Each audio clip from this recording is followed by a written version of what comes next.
ایک یہ بہن نے کویسچن کیا کہ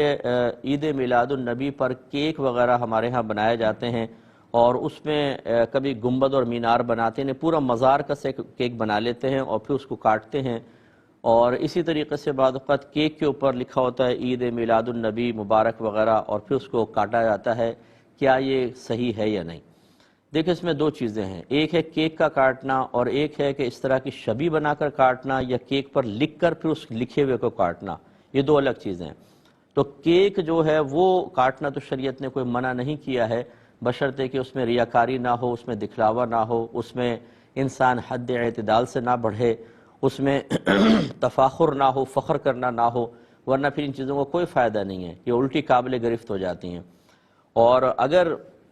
اللہ کی رضا کی خاطر اور جیسے ہم عام کھانے وانا کھلاتے ہیں، چلیں لوگوں کو کیک کھلا دیا، کوئی حرج نہیں ہے کہ دیکھیں کیک کاٹنا تو شرعاً جائز ہے، لیکن شبی بنا کر معاذ اللہ مزار کو پھر شہید کرنا،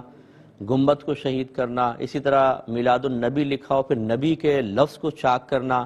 یہ سخت بے ادبی ہے۔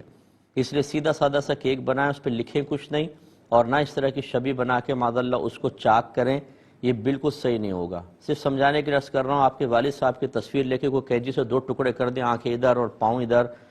تو آپ کو برا محسوس ہوگا یا نہیں ہوگا؟ حالانکہ آپ کے والد کے ساتھ ایسا نہیں کیا، ان کی پکچر کے ساتھ کیا ہے، اسی طرح شبی کے ساتھ کریں گے تو یہ مناسب چیز نہیں ہے۔ ایک کالر ہمارے ساتھ ہیں، السلام علیکم۔